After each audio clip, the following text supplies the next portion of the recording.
Hello student, good morning. Second video for the day is, वो बीच में due to some reason disconnect हो गया था, तो उसका नेक्स्ट पार्ट अभी यहाँ पर है।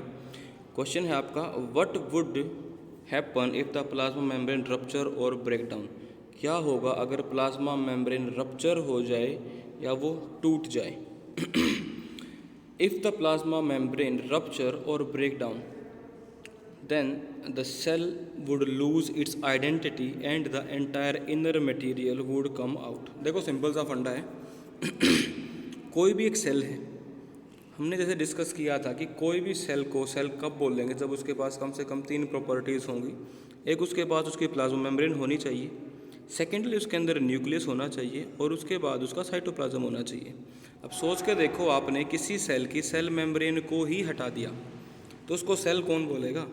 तो वही तो इन्होंने यहाँ पे लिखा है, if the plasma membrane rupture और ब्रेकडाउन। अगर ये टूट जाती है या फट जाती है या हट जाती है तो ये अपनी आइडेंटिटी को ही खो देगी, अपनी पहचान को खो देगी, इसको सेल ही नहीं माना जाएगा। और साथ ही साथ जो इसका साइटोप्लाज्म और उसके अंदर जो न्यूक्लियस वगैरह है वो सब कुछ बाहर आके निकल जाएगा। तो ये था आपका first question. Why plasma membrane is called selectively permeable membrane, ये आपका सेकंड क्वेश्चन है। किसी भी चीज़ को सिलेक्टिवली तभी बोलते हैं जब वो कुछ खास चीज़ों को ही चेक करता है आने जाने के लिए। Plasma membrane called selectively permeable membrane because it does not provide passage to all type of molecule. यह हर टाइप के मॉलिक्यूल को पैसेज प्रोवाइड नहीं कराता, बल्कि कुछ खास सिलेक्टेड मॉलिक्यूल को ही अलाउ करता है इसके थ्रू पास होने के लिए। आया समझ में। फॉर एग्जाम्पल, अगर हम अपने स्कूल के गेट कीपर की बात करेंगे तो ऐसे ही कोई भी रैंडम पर्सन स्कूल में एंटर नहीं कर सकता बच्चों की यूनिफॉर्म में, ठीक है। तो उसके पास एक प्रॉपर आइडेंटिफिकेशन चाहिए, तो वो वहाँ पर स्कूल में सिलेक्टेड लोगों को ही आने जाने देता है। ऐसे ही कोई भी सड़क से अंदर नहीं जा सकता। तो उस तरीके से आप इसको समझ सकते हो कि प्लाज्मा मेम्ब्रेन सेल के अंदर कुछ खास चीज़ों को ही आने जाने के लिए अलाउ करती है, और इसी प्रॉपर्टी की वजह से इसको सिलेक्टिवली परमिएबल बोला जाता है। क्वेश्चन है, ऑस्मोसिस क्या होता है।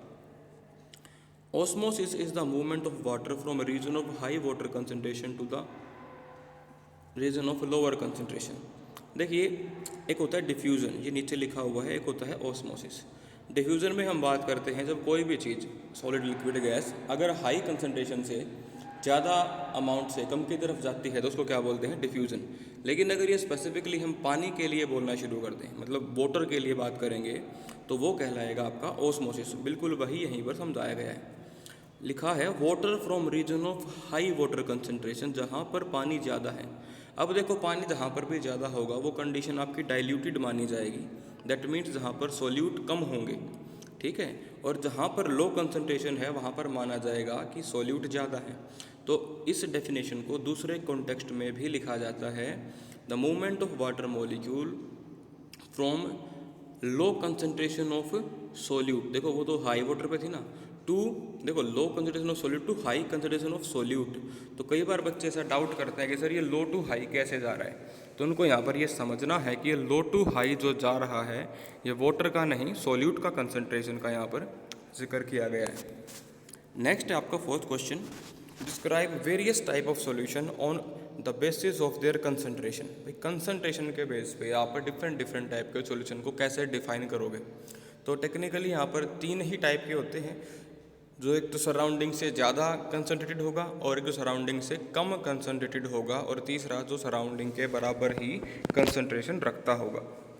तो करते हैं इनको one by one define. A solution which has more concentration is called hypertonic. तो मोर किसके कंपैरिजन में, जो इसके साथ में कोई भी सॉल्यूशन है, कोई भी सिस्टम है, कोई भी सेल है, उनके कंपैरिजन में अगर कंसनट्रेशन ज़्यादा है, मतलब कि अमाउंट ऑफ सोल्यूट ज़्यादा है, तो उसको बोला जाएगा हाइपरटोनिक। दूसरा है the solution which has less concentration is called hypotonic, और जिसकी कंसनट्रेशन कम है उसको बोला जाएगा hypotonic.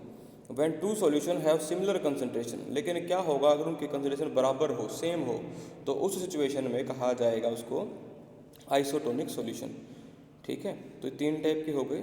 The cell will gain water by osmosis, और जब भी वाटर का मूवमेंट होगा तो वो कहलाएगा आपका ऑस्मोसिस, और सेल जब भी वाटर गेन करेगी तो उसको बोलेंगे प्रोसेस को ऑस्मोसिस, ओके। और water will enter in the cell and cell as a result will swell up. क्या लिखा था, अगर पानी गेन करती है सेल तो सिंपल सी बात है, अगर आपके या मेरे अंदर या किसी गुब्बारे को अगर भरोगे तो वो फूल जाएगा, तो बिल्कुल वैसे ही सेल भी स्वेल अप हो जाएगी, फूल जाएगी। अगला है क्वेश्चन आपका diffusion. It is the movement of a substance solid liquid और gas from its higher concentration to its lower value. मतलब कोई भी चीज़ कहीं पर ज़्यादा है तो वहाँ से कम की तरफ जाने को क्या बोलते हैं, डिफ्यूजन। ठीक है,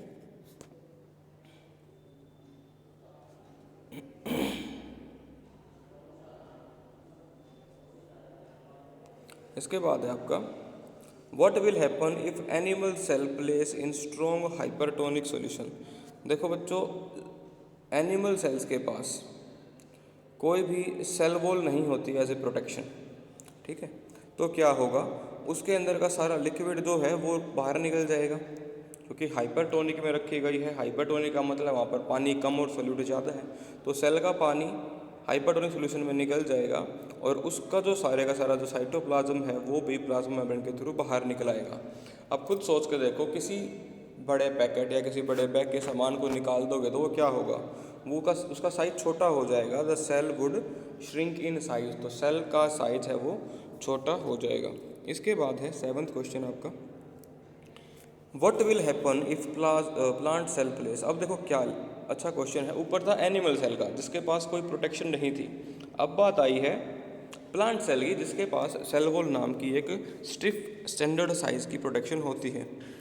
in plant cell rigid cell wall present over the cell membrane. Such cell when keeped in strong salt solution eliminate the water out due to osmosis. उस सेल को अगर आप रखते हो, ये इसकी सेल वॉल है, तो यहाँ से सारा सामान बाहर आ जाएगा और नेक्स्ट फेज़ के अंदर ये आपकी सेल सिकुड़ जाएगी, बट सेल वॉल का साइज़ क्या रहेगा, स्टैंडर्ड। तो इससे क्या होता है, इसका प्लाज्मा तो बाहर आ रहा है बट सेल जो है वो अभी भी अपनी सेम साइज़ को रिटेन रखे हुए है, क्योंकि जो सेल वॉल है वो हार्ड होती है। Due to this cell show a shrinkage of protoplasm. देखो ये प्रोटोप्लाज्म श्रिंक हुआ है but cell wall remain its original place. Cell wall को कुछ भी फर्क नहीं पड़ा। इस फिनोमिना को क्या बोलते हैं, प्लाज्मोलेसिस। तो 1 मार्क क्वेश्चन आपका ये बन सकता है इसी क्वेश्चन में से, what do you mean by plasmolysis, और या फिर व्हेन प्लाज्मोलेसिस अकर और वेयर। ठीक है, तो कहाँ और कैसे ये होता है। Describe various method of endocytosis. देखो एंडो का मतलब होता है इनसाइड और साइटोसिस का मतलब है सेल जब किसी चीज़ को खाती है, तो इनसाइड द सेल मूवमेंट को बोला गया है एंडोसाइटोसिस। अब पूछा है ये कितने टाइप का हो सकता है। इसके बाद हम करेंगे अपना 9th क्वेश्चन, एक बार इरेज कर लेते हैं इसको।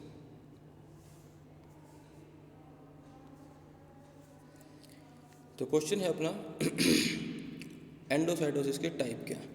The process of intake of material, भाई मटेरियल को इनटेक करना उसको क्या कहा जाता है, एंडोसाइटोसिस। सेल के अंदर ये 2 टाइप का होता है, या तो कोई भी चीज़ कोई भी सेल किसी सॉलिड चीज़ को अपने अंदर खींच सकती है या फिर किसी लिक्विड चीज़ को। ठीक है, तो यहाँ पर क्या है, अगर हम सॉलिड पार्टिकल्स का इनटेक कर रहे हैं तो उसको बोलते हैं फैगोसाइटोसिस, या फिर इसको सेल ईटिंग भी बोल देते हैं। अदर हैंड जब कोई लिक्विड सेल के थ्रू अंदर खींचा जाता है उसको बोलते हैं पिनोसाइटोसिस, और सिंपली सेल ड्रिंकिंग भी आप उसको बोल सकते हो।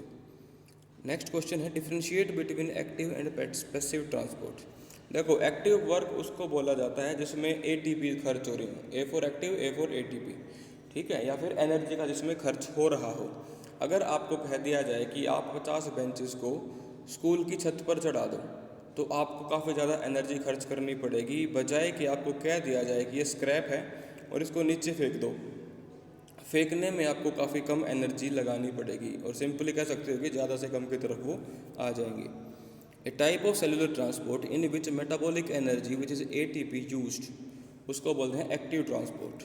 On the other hand the transport in which metabolic energy is not use is called passive transport. जिस ट्रांसपोर्ट के अंदर एनर्जी खर्च होती है उसको बोलते हैं एक्टिव ट्रांसपोर्ट, और जिसमें एनर्जी का खर्च नहीं होता उसको बोलते हैं passive transport. Take an egg, question है next, and keep it in a beaker containing dilute HCl। This dissolve the cell of the egg. अगर आप एक अंडे को लेते हो और HCl के अंदर रखते हो, डाइल्यूट HCl, डाइल्यूट का मतलब है इस HCl के अंदर पानी ज़्यादा है और एसिड कम है। Now put the egg carefully in another beaker containing water. फिर उस अंडे को आप दूसरे बर्तन में रखो जिसके अंदर पानी है, साफ पानी। तो 5 मिनट बाद ऑब्जर्व करना। देखो बच्चों होगा क्या, जो एग है आपका उसके अंदर काफ़ी सारा शुगर, साल्ट, अमीनो एसिड्स हैं, लेकिन जो पानी है उसके अंदर कोई सॉल्यूट नहीं है। तो हमने पढ़ा था कि जब आप हाइपोटोनिक कंडीशन के अंदर सेल को रखते हो, ठीक है, तो उसमें क्या होगा, हाइपोटोनिक कंडीशन है जब उसके आसपास क्या हो, कंसंट्रेशन कम हो, तो जो वाटर है वो सेल के अंदर आना शुरू कर देगा, जिससे कि आपकी सेल फूल जाएगी और उसी को बोला जाता है एंडोस्मोसिस। तो लिखा है the egg become enlarge in size due to entry of water. तो ये थी आपकी वीडियो, इसको आप लिखना नोटबुक में, आपकी बुक में भी है ये पेज। तो जिन बच्चों के पास बुक नहीं है वो वीडियो से लिख सकते हैं, और जिनके पास बुक है वो बुक का इस्तेमाल कर सकते हैं। बट वीडियो को देखना कंपलसरी है, क्योंकि आगे आने वाले टेस्ट इन्हीं में से होंगे। और बेटा मुझे पता लग जाता है, या हर टीचर को पता लग जाता है जो उन्होंने वीडियो का लिंक शेयर किया है उसको कितना देखा गया है, ठीक है। सो मेक श्योर कि आप इसको देखो। Thank you.